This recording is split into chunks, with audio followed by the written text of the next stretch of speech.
ఏపీలో కీలక పరిణామం చోటు చేసుకుంది. సెలవుపై వెళ్లాల్సిందిగా రాష్ట్ర ప్రభుత్వ ప్రధాన కార్యదర్శి జవహర్ రెడ్డిని సాధారణ పరిపాలనా శాఖ ఆదేశించింది. దీంతో ఆయన సెలవు పెట్టి వెళ్లిపోయారు. ఈ నెలాఖరున ఉద్యోగ విరమణ చేయనున్నారు.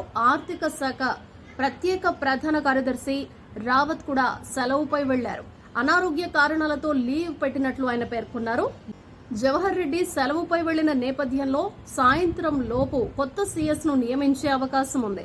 మరోవైపు ఇప్పటికీ రాజీనామా చేయని ప్రభుత్వ సలహాదారులను తక్షణమే తొలగించాల్సిందిగా ఆదేశాలు జారీ అయ్యాయి. త్వరలో మరిన్ని కీలక నిర్ణయాలు వెలువడే అవకాశం ఉంది.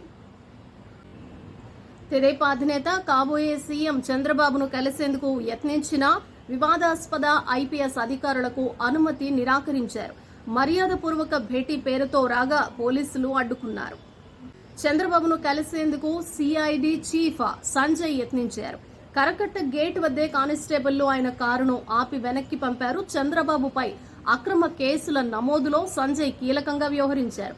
ఎన్నికల ఫలితాలు రాగానే విదేశాలకు వెళ్లేందుకు సెలవు పెట్టారు. అది కూడా రద్దయినట్లు సమాచారం. మర్యాదపూర్వక భేటీ పేరుతో సంజయ్ వచ్చిన విషయాన్ని అధికారులకు గేటు సిబ్బంది చెప్పారు.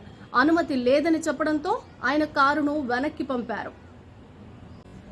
ఎన్నికల్లో ప్రజలు వైకాపాకు తగిన బుద్ధి చెప్పారని భాజపా ఎమ్మెల్యే ఆదినారాయణ రెడ్డి విమర్శించారు. విజయవాడలో నిర్వహించిన మీడియా సమావేశంలో ఆయన మాట్లాడారు. ఓటమితో జగన్ రాజకీయ జీవితంపై తీవ్ర ప్రభావం పడిందన్నారు.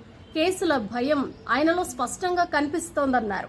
అతి త్వరలోనే వైకాపాను జగన్ భాజపాకు సరెండర్ చేస్తారని, వారంలోనే పులివెందల్లో కూడా వైకాపా ఉనికిని కోల్పోయే పరిస్థితి వస్తుందన్నారు. వివేక హత్య కేసును త్వరగా తేల్చే దోషులకు శిక్ష పడేలా చేస్తామన్నారు. ఢిల్లీ మద్యం కేసులో భారతీ ప్రమేయం పైన విచారణ చేయిస్తామని ఆదినారాయణ రెడ్డి తెలిపారు.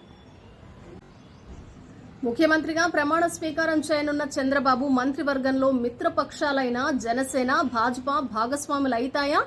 చేరేటట్లయితే ఆ పక్షాల నుంచి ఎవరుంటారు? తెదేపా నుంచి ఎవరిని ఎంచుకుంటారు అన్న అంశంపై రాష్ట్ర వ్యాప్తంగా ఆసక్తి నెలకొంది. తెదేపా అధికారంలోకి రావడంలో పాదయాత్ర ద్వారా క్రియాశీలకంగా వ్యవహరించిన పార్టీ జాతీయ ప్రధాన కార్యదర్శి లోకేష్ ఈసారి మంత్రివర్గంలో చేరుతారా? పార్టీ పరంగా కీలక బాధ్యతలు తీసుకుంటారా అన్న దానిపై చర్చ సాగుతోంది. అసాధారణ సంఖ్యలో సీట్లతో భారీ మెజారిటీలతో ప్రజలు అధికారం కట్టబెట్టిన నేపథ్యంలో ఈసారి ఎలాంటి మొహమాటాలకు పోకుండా క్లీన్ ఇమేజ్ ఉన్న వారి వైపు చంద్రబాబు మొగ్గు చూపే అవకాశం ఉందని అంచనా. కొంతకాలంగా పార్టీలో యువతకు, బలహీన వర్గాలకు ప్రాధాన్యత పెరుగుతోంది.